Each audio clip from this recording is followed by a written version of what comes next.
One in 1947 के बाद भारतीय विदेश नीति में निरंतरता और परिवर्तन का वर्णन कीजिए। 1947 में स्वतंत्रता प्राप्त करने के बाद भारत ने अपनी विदेश नीति को कई सिद्धांतों और आदर्शों पर आधारित रखा। इसमें कुछ बातें निरंतर बनी रहीं और कुछ समय के साथ बदलती रहीं। निरंकुट निरपेक्षता, नॉन अलाइनमेंट। भारत ने किसी भी शक्ति गुट में शामिल न होने की नीति अपनाई। नेहरू ने कहा कि भारत स्वतंत्र सोच वाला देश है। टॉ शांति और सह अस्तित्व। भारत ने हमेशा शांतिपूर्ण सह अस्तित्व का समर्थन किया और युद्ध को टालने की कोशिश की। संप्रभुता का सम्मान। भारत ने सभी देशों की संप्रभुता और क्षेत्रीय अखंडता का सम्मान किया। परिवर्तन। आर्थिक सुधारों के बाद बदलाव। के आर्थिक सुधारों के बाद भारत की विदेश नीति में आर्थिक हितों पर जोर बढ़ा। डा रणनीतिक साझेदारियां। भारत ने अमेरिका, जापान, रूस और अन्य देशों के साथ रणनीतिक संबंध बनाए। आतंकवाद विरोध। फ्रांस के बाद आतंकवाद के मुद्दे पर भारत ने अपनी नीति को अधिक स्पष्ट और कठोर बनाया। निष्कर्ष। विदेश नीति में कुछ मूलभूत बातें समय के साथ बनी रहीं, लेकिन वैश्विक परिस्थितियों के अनुसार कई रणनीतियां बदली भी गईं। भारत की विदेश नीति के सिद्धांतों और वर्तमान वैश्विक व्यवस्था में इसकी प्रासंगिकता का वर्णन कीजिए। उत्तर। भारत की विदेश नीति के मुख्य सिद्धांत। गुटनिरपेक्षता। भारत ने दोनों महाशक्तियों अमेरिका और सोवियत संघ से समान दूरी रखी। पंचशील सिद्धांत। शांति और सहयोग के 5 सिद्धांत, जैसे एक दूसरे की संप्रभुता का सम्मान, आंतरिक मामलों में हस्तक्षेप न करना। 3 वैश्विक शांति का समर्थन। भारत ने संयम और शांति के मार्ग को अपनाया। विकासशील देशों से सहयोग। भारत ने तीसरी दुनिया के देशों की आवाज को आगे बढ़ाया। वर्तमान वैश्विक व्यवस्था में प्रासंगिकता। गुटनिरपेक्षता की नई परिभाषा। आज भारत स्वतंत्र विदेश नीति अपनाते हुए अमेरिका, रूस और चीन से अपने हितों के आधार पर संबंध रखता है।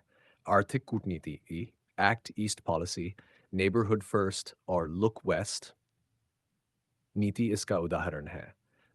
बहुपक्षीय संस्थाओं में भूमिका। भारत G20, ब्रिक्स, क्वाड जैसे समूहों में सक्रिय है। सॉफ्ट पावर, योग, संस्कृति और डिजिटल भारत की वैश्विक पहचान बनी है। निष्कर्ष। भारत की विदेश नीति के सिद्धांत आज भी प्रासंगिक है, लेकिन उन्हें आज की जरूरतों के अनुसार ढालकर अपनाया जा रहा है। शीत युद्ध की समाप्ति के बाद भारत अमेरिका संबंधों पर क्या प्रभाव पड़ा, विस्तार से समझाएं। उत्तर भूमिका। शीत युद्ध के दौरान भारत और अमेरिका के संबंध मध्यम रहे।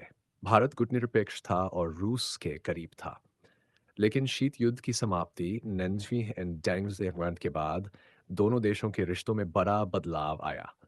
मुख्य प्रभाव और आर्थिक संबंधों में वृद्धि। के आर्थिक उदारीकरण के बाद अमेरिका भारत का प्रमुख व्यापारिक साझेदार बना।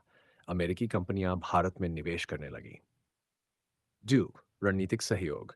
दोनों देशों ने आतंकवाद विरोध, समुद्री सुरक्षा, रक्षा और साइबर सुरक्षा में साझेदारी की। भारत को अमेरिका से रक्षा उपकरण मिलने लगे।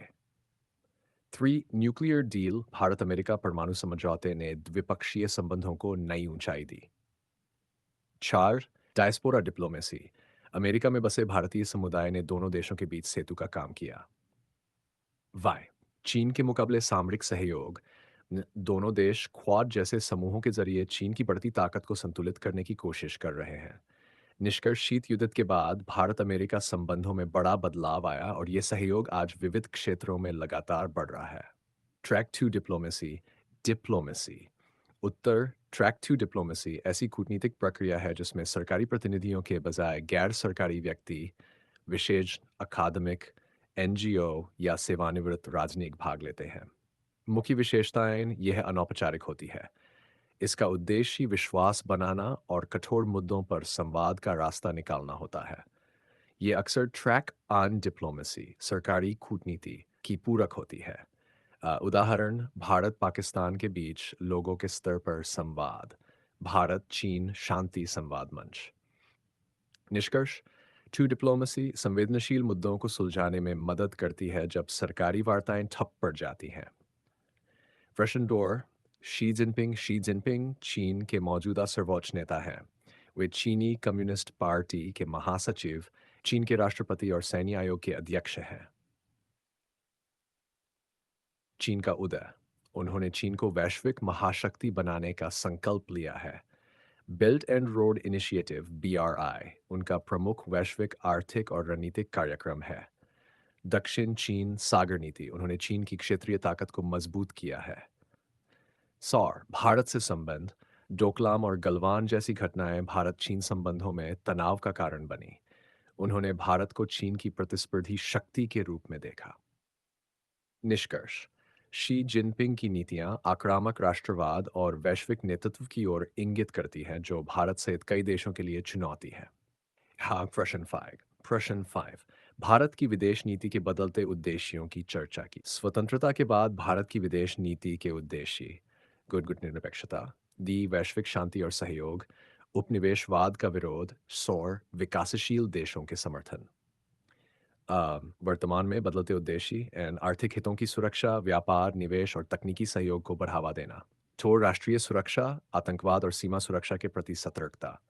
थीव्स वैश्विक मंचों पर प्रभाव। G-Dow, ब्रिक्स क्वाड में सक्रिय भूमिका। सार भारतीय संस्कृति का प्रचार। योग, आयुर्वेद, सिनेमा के जरिए सॉफ्ट पावर को बढ़ाना। निष्कर्ष। भारत की विदेश नीति अब पहले से कहीं अधिक व्यावहारिक, बहुआयामी और वैश्विक शक्ति बनने की दिशा में अग्रसर है। प्रश्न 6। भारत और पाकिस्तान के बीच प्रमुख मुद्दे क्या हैं? विस्तार से समझाएं। भारत पाक संबंधों में प्रमुख मुद्दे। मन 1947 से आज तक दोनों देशों के बीच ये मुख्य विवाद का कारण है। आतंकवाद, पाकिस्तान प्रायोजित आतंकवाद, विशेषकर वे 6/11 और पठानकोट हमले जैसी घटनाएं संबंधों को प्रभावित करती हैं। सीमा विवाद और संघर्ष विराम उल्लंघन, LOC पर अक्सर गोलीबारी होती रहती है। शेयर पानी का विवाद, सिंधु जल संधि, पाकिस्तान आरोप लगाता है कि भारत नदियों के पानी का अनुचित उपयोग करता है। फाई व्यापारिक संबंधों का अभाव, राजनीतिक कारणों से द्विपक्षीय व्यापार सीमित है। भारत पाक संबंधों में विश्वास की कमी सबसे बड़ी चुनौती है। संवाद और सख्त नीति दोनों का संतुलन जरूरी है। प्रश्न 7। चीन भारत संबंधों में तिब्बत फैक्टर की व्याख्या कीजिए। तिब्बत फैक्टर का तात्पर्य है भारत और चीन के संबंधों में तिब्बत के मुद्दे का प्रभाव। 1 1959 में दलाई लामा का भारत आगमन, चीन इसे भारत की दखलंदाजी मानता है। जा तिब्बत को लेकर भारत की स्थिति। भारत तिब्बत को चीन का हिस्सा मानता है, लेकिन वहां के लोगों को शरण देता है। बॉर्डर तनाव, चीन मानता है कि भारत तिब्बत कार्ड का प्रयोग सीमा विवाद में करता है। भारत की धार्मिक और सांस्कृतिक भूमिका। भारत को बौद्ध धर्म का केंद्र माना जाता है, जिसे चीन सतर्क रहता है। तिब्बत फैक्टर दोनों देशों के बीच संदेह का कारण बना हुआ है और इससे सीमा पर तनाव भी बढ़ता है। Soft power diplomacy. उत्तर। सॉफ्ट पावर का अर्थ है किसी देश का दूसरों को अपनी ओर आकर्षित करने की शक्ति, जो हथियार या दबाव के बजाय संस्कृति, विचार और मूल्यों के जरिए होती है। भारत की सॉफ्ट पावर डिप्लोमेसी के उदाहरण। 1 योग और आयुर्वेद, अंतर्राष्ट्रीय योग दिवस इसका प्रमुख उदाहरण है।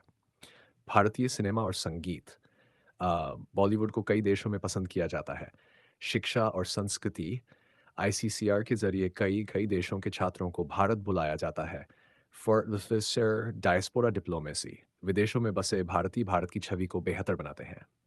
सॉफ्ट पावर डिप्लोमेसी भारत को एक सकारात्मक वैश्विक छवि प्रदान करती है।